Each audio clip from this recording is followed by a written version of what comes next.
News of my husband's newborn son arrived while I was in our bridal chamber, about to share the wedding cup with him. A maidservant burst in, flustered, her face alight with unconcealed joy. "Joyous news, my lord. Rose has borne you a son." As her words fell, the room plunged into silence. My hand went slack, and the wine cup fell, splashing its contents on the floor. Arthur Sterling stormed into the birthing room in a fury. He lifted the infant, ready to smash it to the ground. "You wretched girl. A mere concubine, how dare you become pregnant and give birth without the mistress's permission?" My mother-in-law pleaded with me, weeping. "He is your husband's flesh and blood after all. Now that he is born, won't you grant him a place in this family?" In that moment, all eyes turned to me. It seemed they were waiting for me to relent and give the child a name. I smiled faintly. The old madam is right. He was born on his father's wedding day and is the first grandson of the Sterling family. In my opinion, only the status of legitimate firstborn son would be fitting for him. The moon was bright, the stars brilliant. Within the Sterling estate, lanterns and red silk cast a festive glow. This was supposed to be the joyous wedding day of myself and the head of the Sterling family, Arthur Sterling. But it was interrupted by a maidservant who suddenly barged into our bridal chamber. "Joyous news, my lord. Miss Rose has given birth. It's a young master." The maid was overcome with excitement. She seemed not to notice the eerie silence that had fallen over the room. Arthur instinctively glanced at me. The wine cup slipped from my fingers. Tied together by a red cord, the cups overturned. Half a cup of wine spilled, the vessel spinning just inches from the floor. "Insolence! How dare you call the son of a mere servant a young master?" Arthur thundered. The maid dropped to her knees, apologizing profusely. He had more wine poured and offered the cup to me again. I didn't take it, my expression serene.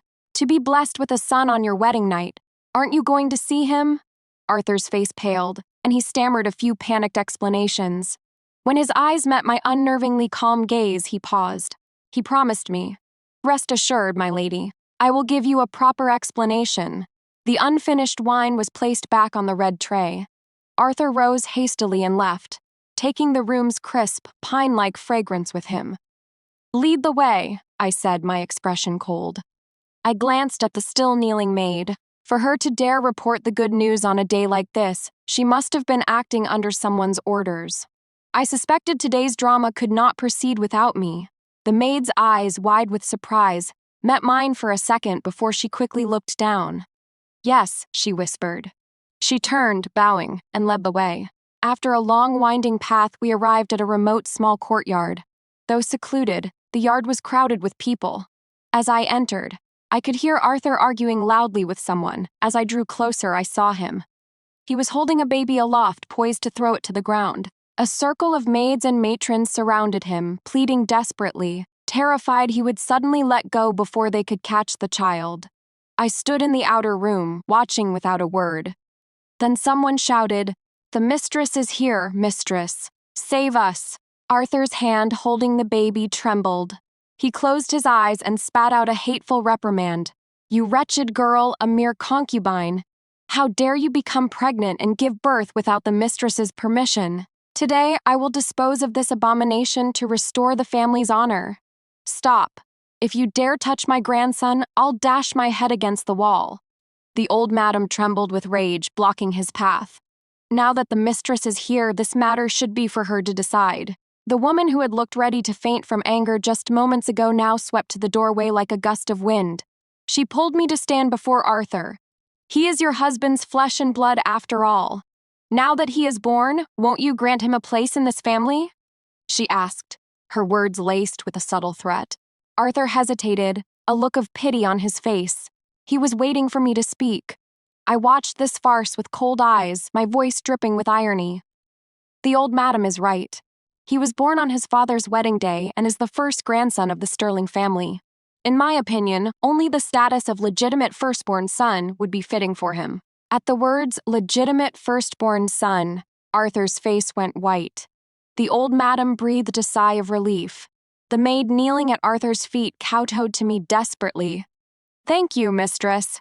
Rose will spend the rest of her life serving you like an ox and a horse." Summonon, pack my dowry. We are returning to my family's estate. My lady, please, let me explain. As I turned to leave, my arm was grabbed. Explain what? I turned back, letting out a short, mocking laugh.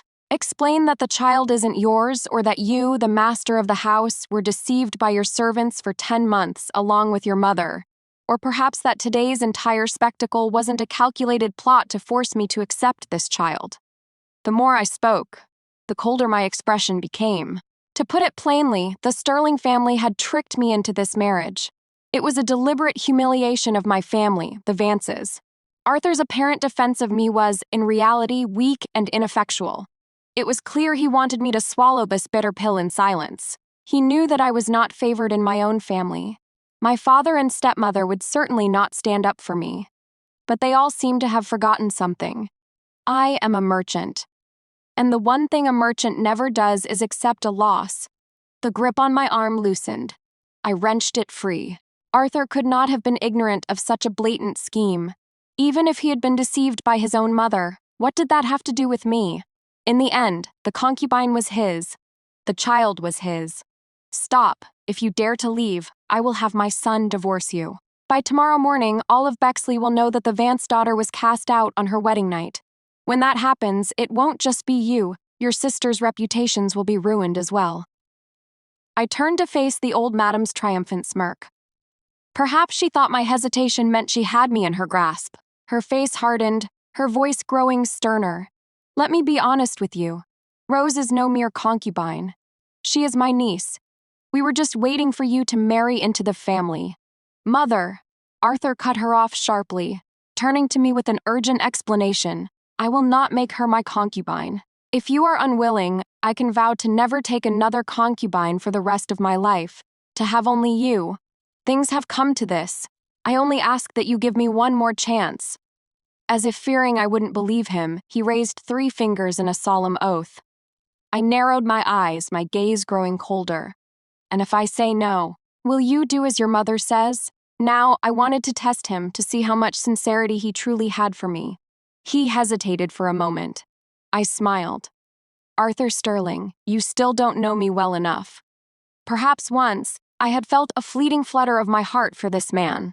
But now, I was paying the price for that moment of foolishness. But who am I? The most successful businesswoman in all of Bexley.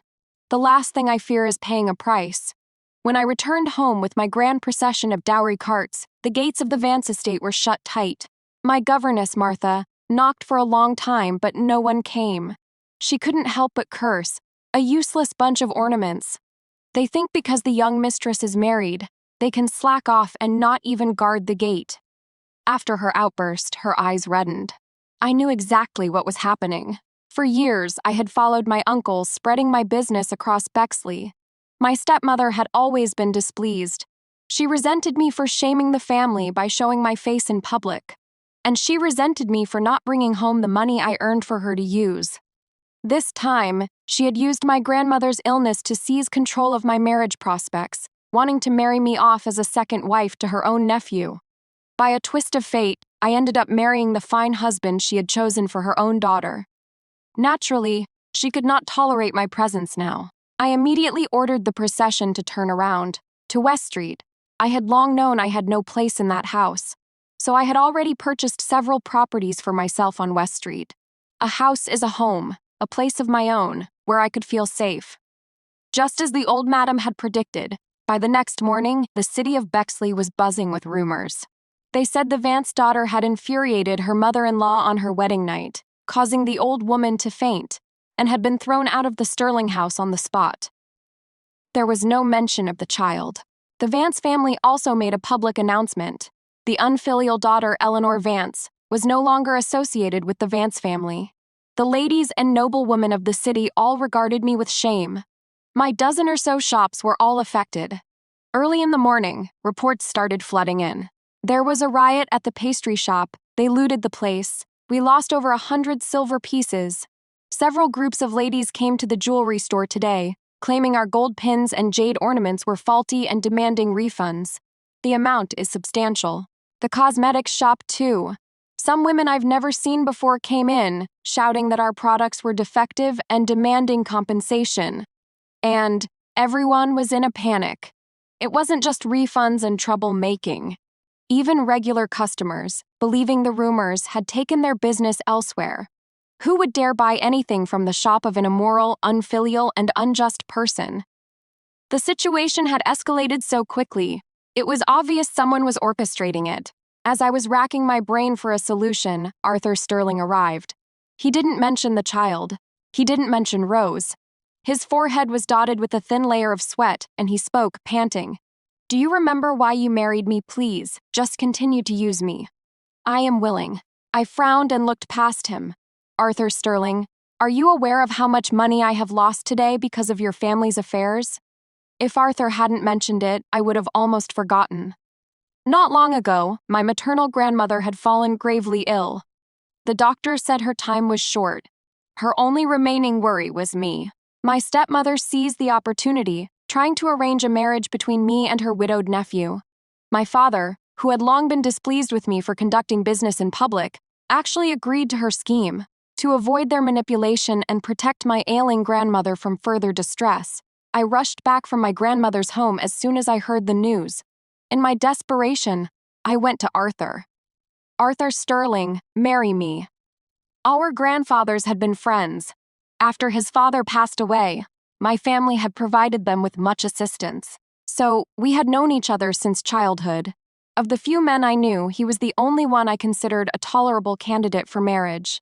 At the time, he had blushed and stammered, finally managing a single word. "Yes." The weight on my shoulders lifted, and I explained the reason for my proposal. "Business is business. Since this is a transaction, you may name your price. Anything within my means I will provide.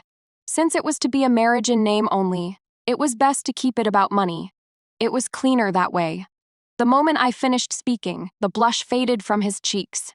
The joy in his eyes turned to shock. Then, he took a few steps forward, a complex emotion I couldn't decipher swirling in his eyes. He took my hands in his.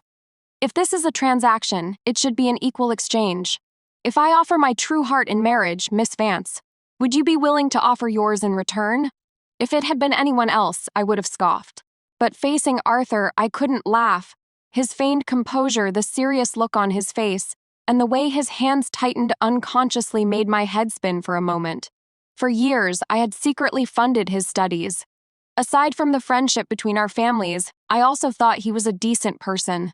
A decent scholar, a decent character, decent looking. As a husband, he would probably be decent, right? Perhaps I was out of breath from rushing over. I could hear my own heart pounding like a drum. For the first time in 20 years, my heart was moved. And like a fool, I fell into the sincerity of his gaze. I am willing to try. Not for my grandmother. Not to counter my stepmother's schemes. In that moment, I truly wanted to try. What did it feel like to choose one person to rely on? A pity that fleeting moment of emotion came so quickly and went just as fast. "I have a plan. I can help you," Arthur shouted hastily as I, growing impatient, waved for the guards to remove him. The guards paused, looking to me for confirmation. Arthur seized the opportunity to break free and rush before me.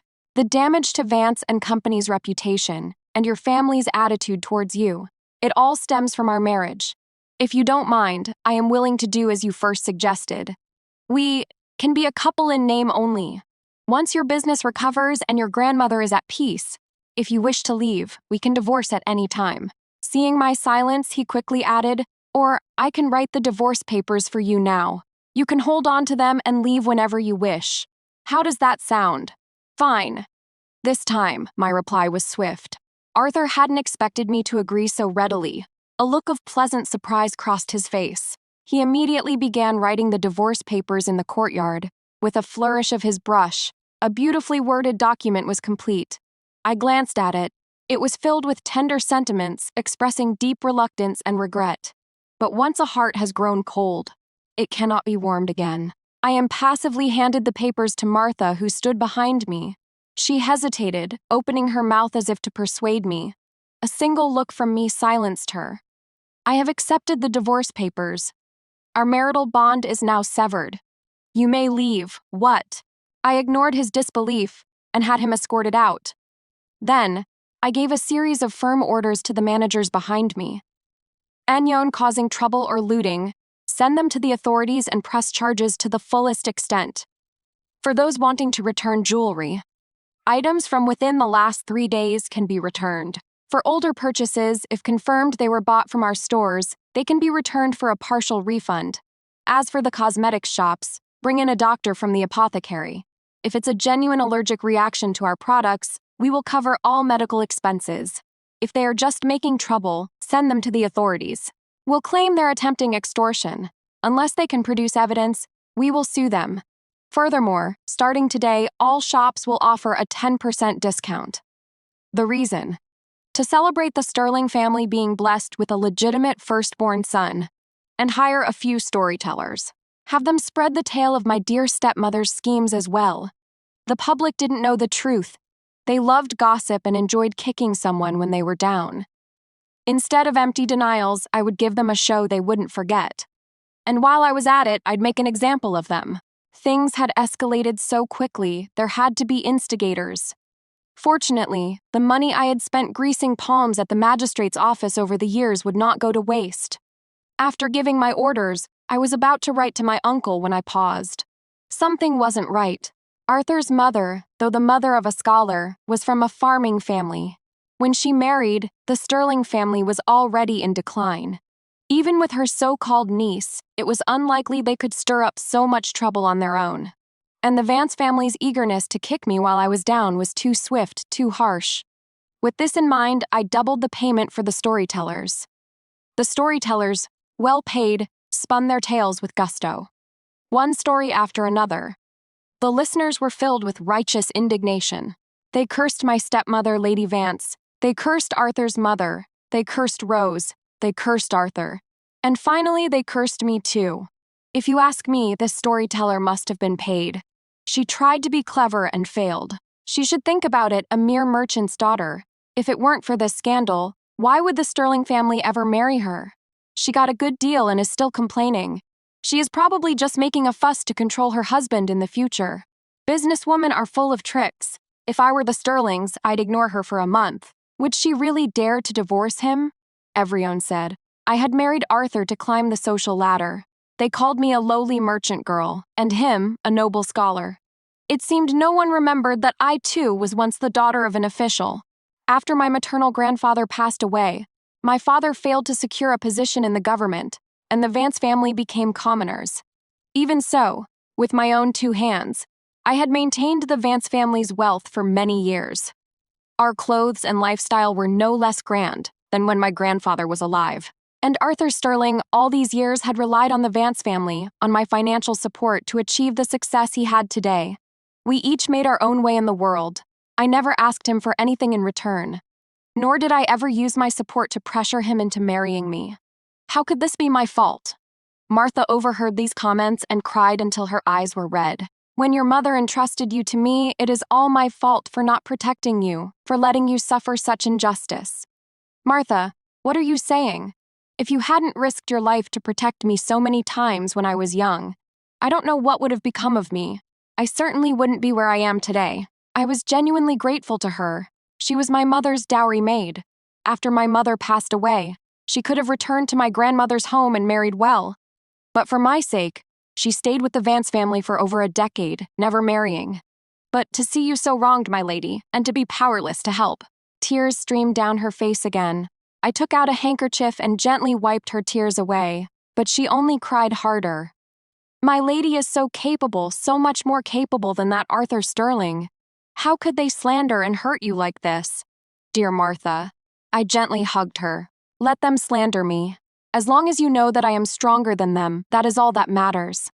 I had long known that people only believe what they want to believe. If you want to condemn someone, you can always find a reason. So that day, I gave new orders to the managers of Vance & Company. Every shop is to have an on-site accountant. If anyone deliberately causes damage, record it on the spot and demand compensation. We will not be lenient. Internally, Vance & Company will continue to strive for excellence. Our food and goods must be of the highest quality. Externally, all sales are final. Once money is exchanged, no returns. Compared to a temporary bad reputation, I cared more about the business of Vance and Company. With public sentiment inflamed, Vance and Company was like a roast on a spit. I was so busy I barely had time to breathe. After dealing with a group of suppliers who tried to take advantage of the situation by raising their prices, I was rushing out the door. My stepmother and father arrived together, their faces grim. My father let out a cold snort, not even bothering to speak, and sat down in the main seat. He had always considered me a rebel. He couldn't control me, and he looked down on me. My stepmother, clutching a handkerchief, spoke in a syrupy, sarcastic tone. When you refused to marry my honest nephew, I thought you had your sights set higher, that you had snagged a better prize. But to be rejected by your husband's family on your wedding night, bringing shame upon our family and affecting your sisters. Your father and I have discussed it. From now on, you are to stay out of the affairs of Vance and Company, go and apologize properly to the Sterling family. And from now on, be a good and obedient wife. In time, people will naturally forget all this unpleasantness. I couldn't help but laugh out loud. Her scheme was so obvious it was practically hitting me in the face. And absurdly, my father looked as if he thought it was a perfectly reasonable idea. I sat back down, took a sip of tea, and eyed her coolly, my voice like ice. Vance and Company was built by my own hands. If I am not in charge, are you suggesting I hand it over to you? Are you worthy? Furthermore, it was the Sterling family who was in the wrong first, who humiliated me and the Vance family. If you want to play the part of an elder and preserve your dignity, you should be going to the Sterling estate to demand justice. As for your nephew, if he is so wonderful, why not wait another year? When my sister comes of age, she can marry him. That way, you'll be related by marriage, and everyone will know that. No, your Vance family's stepmother is not some cruel woman who mistreats her stepdaughter and covets others. I had no patience for pleasantries. I refuted every one of her hidden intentions, cutting off any further arguments she might have had. My stepmother's face turned a pale green. She instinctively looked to my father, his expression flickered, but he had no intention of speaking. It was this constant attitude of a detached observer that allowed him to remain blameless time and time again. Even now, no one had a single bad word to say about him. I rose and advanced on her. When I was away, you tried to manipulate my marriage to benefit your good-for-nothing nephew. If it weren't for my grandmother's poor health, do you think I wouldn't have settled this score with you by now? The thought of my ailing grandmother brought a lump to my throat. After my mother died, she was both my shield and my weakness. She wanted to see me happy, so I tried my best to be happy, or at least pretend to be. My stepmother's face went white. You, how dare you? I am your mother. Her finger trembled, almost poking me between the eyes. I swatted her hand away without a second thought. Slowly, heavily, I enunciated each word. My mother is long dead. When I was a child, right after my mother died, I felt insecure for a long time. I would often wake up crying in the middle of the night, calling for her. My father would tell me just as coldly, "Your mother is long dead." My mother was long dead, so I became a motherless child. A motherless child has no right to cry. Martha could only cover my mouth with tears in her eyes and carry me away. Later, my grandmother took me in. Less than a year later, my father remarried and had me brought back. This house now has a mistress. A Vance child does not need to be raised by outsiders. But his so-called raising was nothing more than feeding me. My stepmother coveted my mother's dowry and naturally treated me poorly. Those days of living at the mercy of others, of suffering. The memory is still suffocating. My stepmother was silenced. The atmosphere was tense. My father, who had been sitting impassively, finally looked up and glared at me, his voice full of disgust. You are sharp-tongued and disrespectful to your elders. No wonder you displeased your mother-in-law the moment you were married. No matter what, that is your husband's child. He calls you mother. How can you not tolerate a single child? He should have said that long ago. I gave my stepmother a sarcastic glance. Seeing the guilt in her eyes, I smirked and said nothing. He continued, "It is my fault. I spoiled you from a young age, letting you become rebellious and lawless. Fortunately, the Sterling family is magnanimous. As long as you are willing to admit your mistake and apologize, and agree to accept that mother and son, they are willing to forgive and forget and allow you to return. I have already agreed on your behalf. Tonight, you will go to the Sterling house and apologize." He ended with a tone that brooked no argument, the very picture of a stern father. Clack! I slammed my teacup down. The words were on the tip of my tongue, but I suddenly changed my mind. I spread my hands. An apology requires sincerity. Vance and Company is currently suffering heavy losses. Where am I to find the money to prepare a sincere gift? My stepmother quickly interjected. "How could you have no money? Even if Vance and Company has none, don't think I don't know about your mother's dowry." She was afraid that if she didn't speak up, my father would give me the money. But how could that be possible? I met my father's gaze as he instinctively looked away. My face was cold, a sarcastic smile on my lips. "I will not touch my mother's dowry. Let's wait a few days. After I've sorted out the issues with Vance and Company, I will prepare a lavish gift and go apologize." He finally looked at me again, pondered for a moment, and said coldly, "Be quick about it. The Sterlings intend to hold a 1-month celebration for their grandson. They need the mistress of the house to manage it. A child born to a concubine, and they dared to hold a grand celebration." I raised an eyebrow. I summoned a maid and gave her a few instructions. She replied, "Yes," and hurried off. It was just an excuse to stall my father. But the Sterling family received the message and sent someone over that very night. It was the old madam's personal attendant, Martha's counterpart, a woman she had been close to in her home village. She arrived with several thick lists, her posture haughty. The old madam says that although the mistress is still reflecting on her mistakes, the young master's 1-month celebration cannot be delayed. You are to prepare 20 tables of the highest standard from the Fushu restaurant, a 2-pound solid gold necklace, and a gold and jade necklace, 3 pairs of gold bracelets, and 5 bolts of the finest brocade and silk.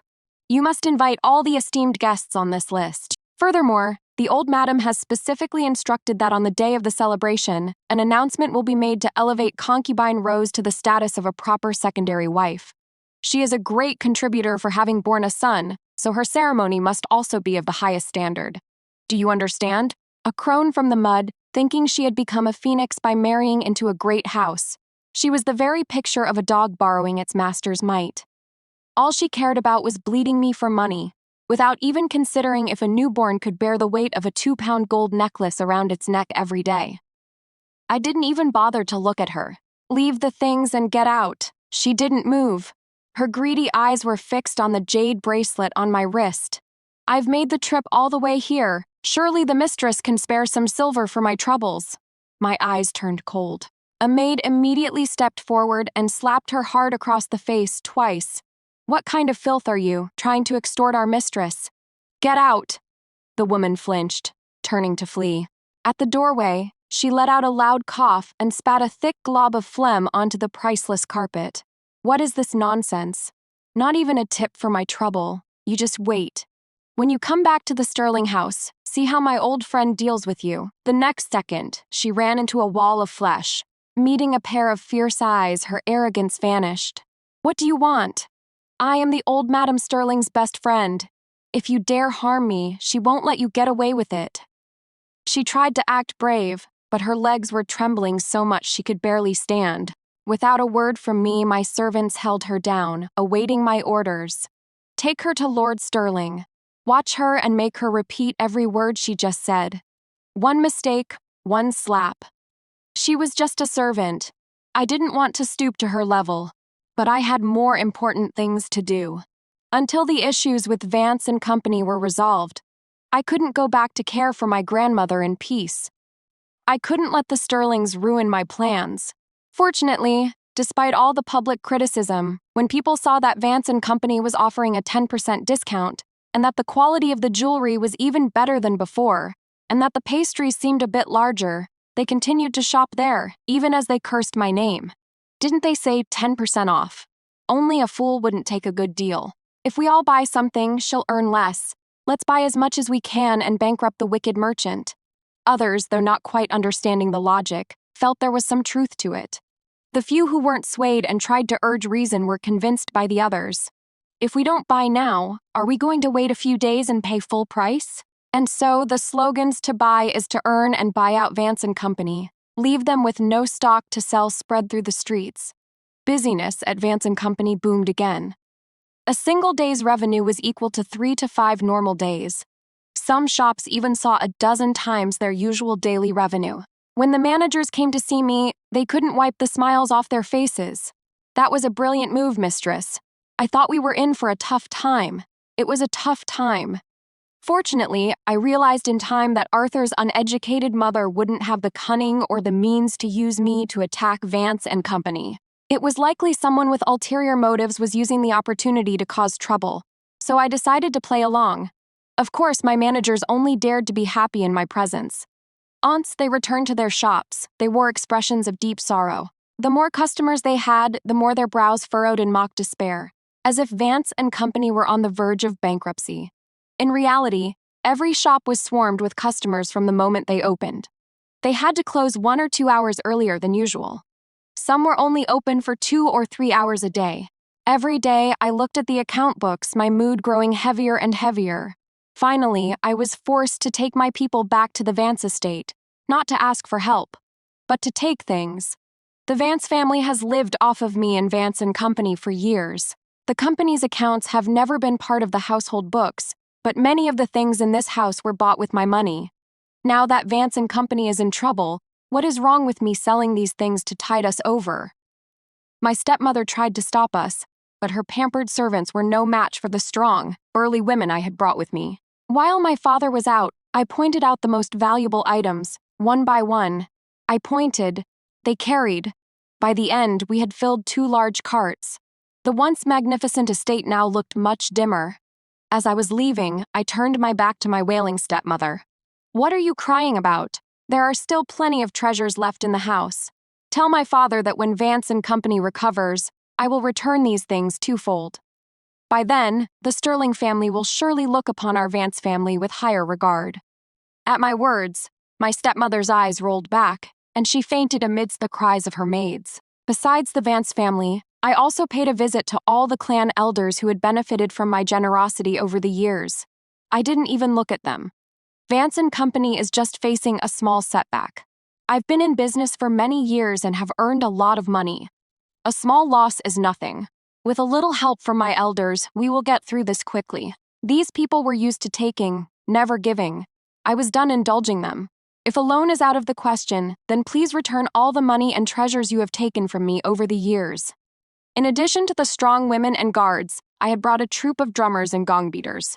I was determined to burn my bridges. For years, I had provided them with fine food, wine, and treasures, all in the hopes of having more say in my own marriage. Though it was up to one's parents and a matchmaker, the words of the clan elders carried weight that even my father had to heed. And what was the result? My stepmother had malicious intentions, and these people did nothing. They assumed that as long as Vance and Company bore the Vance name, they could take whatever they wanted. I had been too busy before. Today, I would tear away their last shred of dignity.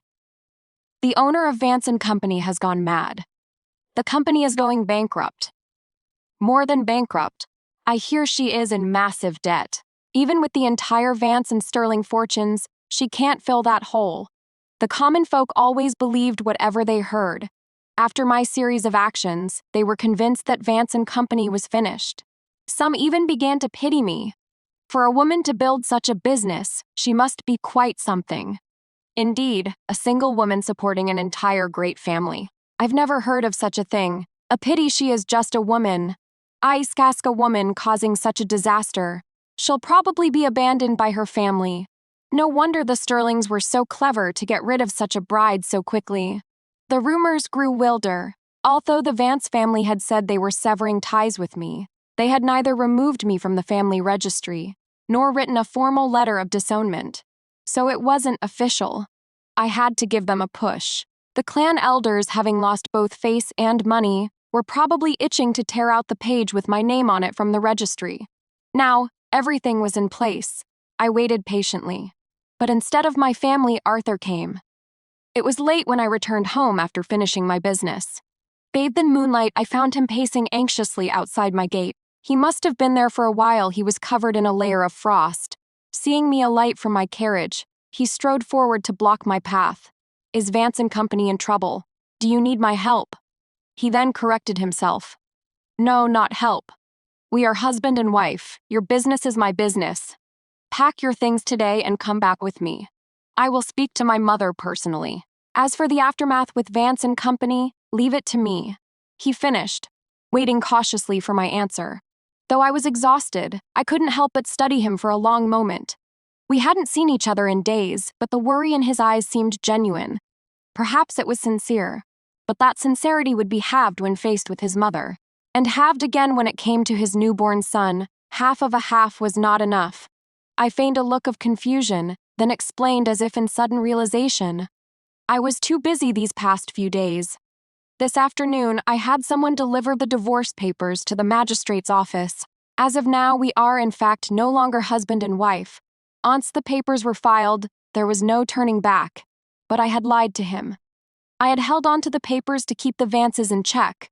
I hadn't had time to deal with them before. Though they had publicly disowned me, they still wanted to bleed me and my company dry. Not only did my stepmother covet my business, but even my usually sanctimonious father had tried to make a move on Vance and Company when I left the Sterling estate. But he was too greedy. He wanted both my company and, through me, a connection to the Sterling family. Arthur had a bright future ahead of him, something the Vance family desperately needed. He thought that as long as my name was in the family registry, I could never escape them. A pity that his hesitation cost him his chance. Even if we are not husband and wife, I can still help. No, just think of it as me repaying a debt. Don't you remember, you helped me without asking for anything in return? Arthur forced a smile and held out a small wooden box. I know you never liked me. You married me out of necessity.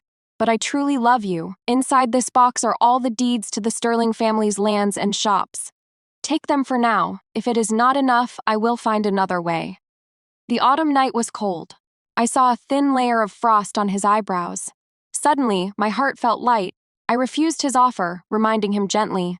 I hear your family is planning a 1-month celebration for your eldest son. Such a feast will not be cheap. You should take this back. My mother doesn't understand these things. This money you should. I don't need money, really. I pushed the box back into his arms and gave a slight curtsy. Whatever had happened before, at a time when even my closest relatives were unwilling to help, he had offered a lifeline. I would accept his kindness, and it was only right to thank him.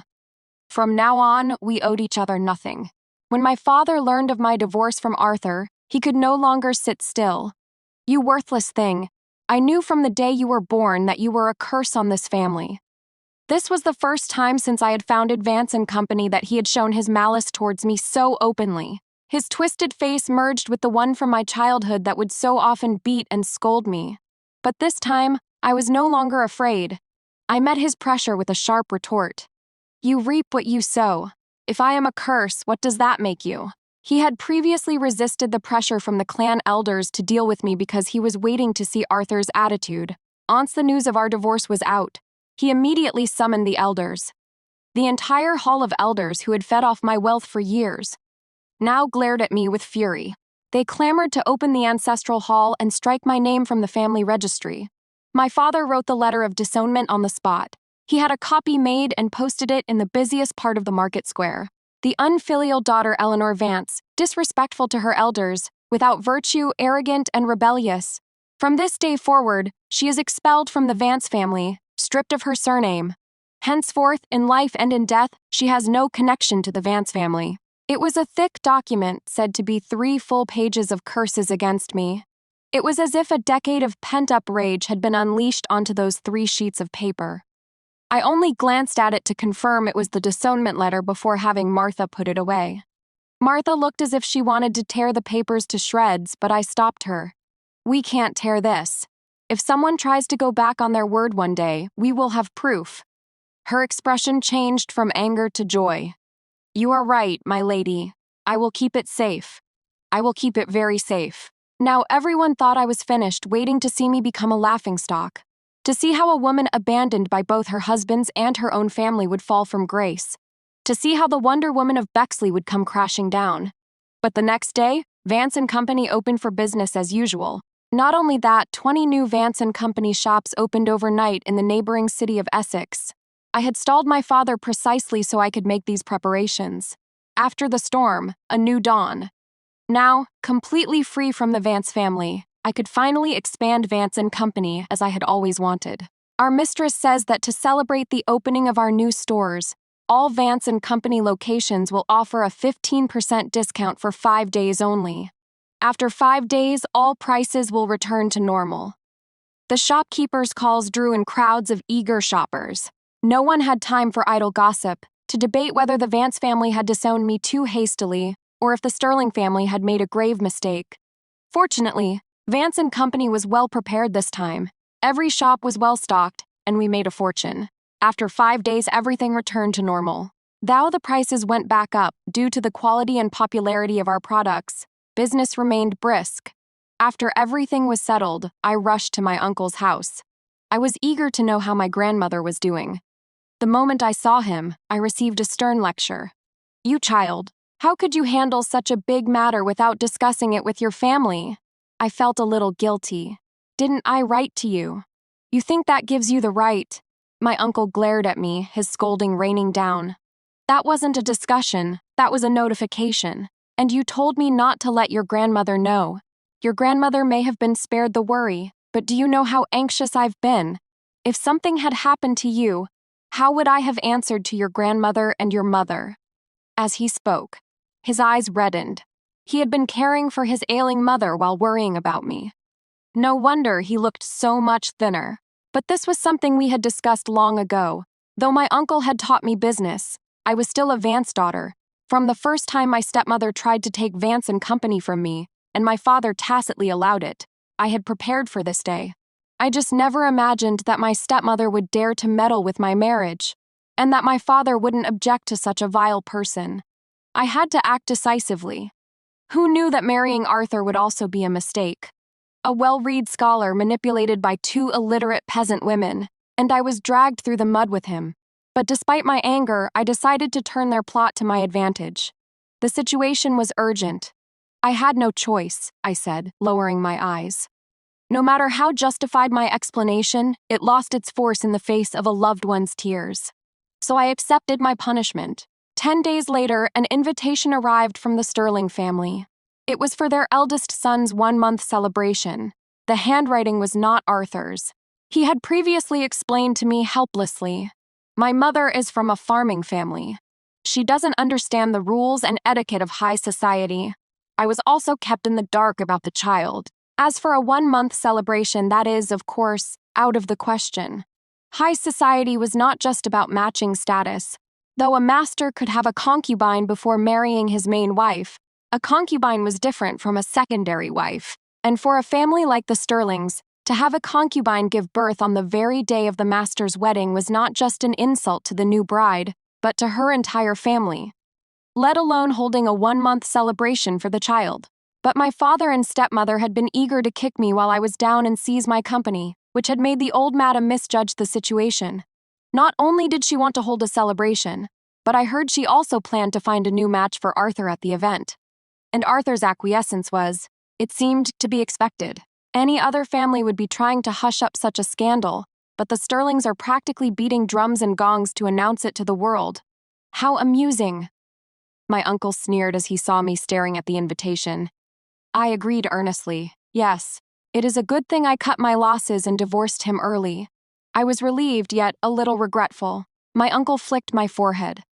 "You have the nerve to say that. You are not to go to that celebration. From now on, you are to stay far away from the Sterling family, and from Arthur Sterling. Do you understand?" My uncle, still worried, emphasized his point. "Of course. I had no intention of going. All I want now is to spend more time with my grandmother." I casually tossed the invitation into the fire. I grabbed my cloak and walked out of the warm study. Braving the cold wind, I hurried to my grandmother's courtyard. She was awake for only a few hours each day now, but I had endless things to tell her. Fortunately, now that Vance and Company was free from those parasites, I could devote my time to caring for her. Some time later, news came from Bexley. The Vance family had fallen into ruin. My father had gathered a crowd and was blocking the entrance of our largest jewelry store, demanding money. I am your owner's father. I gave her life. I raised her. She ought to support me with her money. When no one paid him any mind, he tried to storm the shop and grab things. The shop assistant stopped him, so he threw himself on the ground and feigned injury, shouting for help. Finally, the manager had the authorities summoned. He is, after all, your biological father. How should we proceed? Please advise, mistress. Reading the manager's letter, I wanted to laugh. He had been so eager to disown me, and now he was my biological father again. With a stroke of my pen, I told the manager to handle it as he saw fit. The disownment letter had been circulated throughout Bexley. Even if it went to court, I was not afraid. Later, the manager sued him for damaging merchandise, demanding a high price in compensation. The Vance family had no money to pay, so he was sent to debtor's prison. The manager made sure to shout it all the way there. When the Vance family saw Vance and Company in trouble, they were so afraid of being implicated that they threw their own daughter out of the family. Now he claims to be her father. With a hide that thick, why don't you go and build the Great Wall? A crowd of onlookers gathered. The rest of the Vance family slunk away in shame. Later, I heard that my stepmother had sold off their remaining possessions and tried to flee, but was caught by my father, who had just been released. In the ensuing scuffle, my father fell into the river. By the time he was pulled out, he was bloated and dead. My stepmother was convicted of murdering her husband and sentenced to be hanged.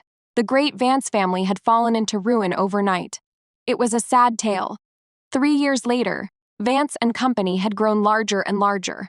After my grandmother passed away, I moved from my uncle's house to the one next door.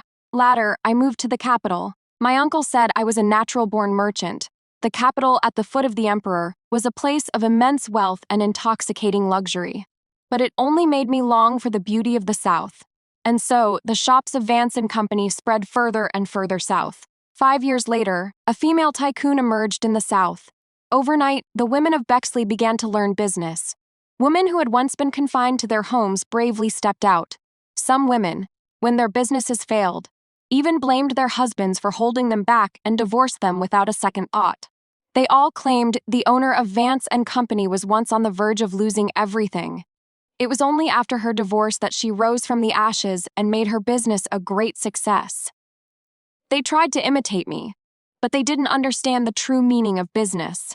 In the end, they lost everything and tried to return to their domestic lives, only to find their husbands no longer wanted them.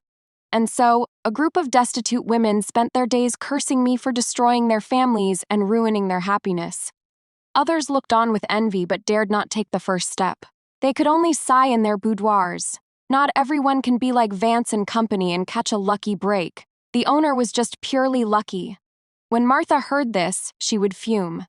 A bunch of ignorant fools. If our mistress were truly lucky, how could she have met such a terrible group of people? I nodded seriously, in complete agreement. Eleanor Vance had come this far. It wasn't luck, it was work.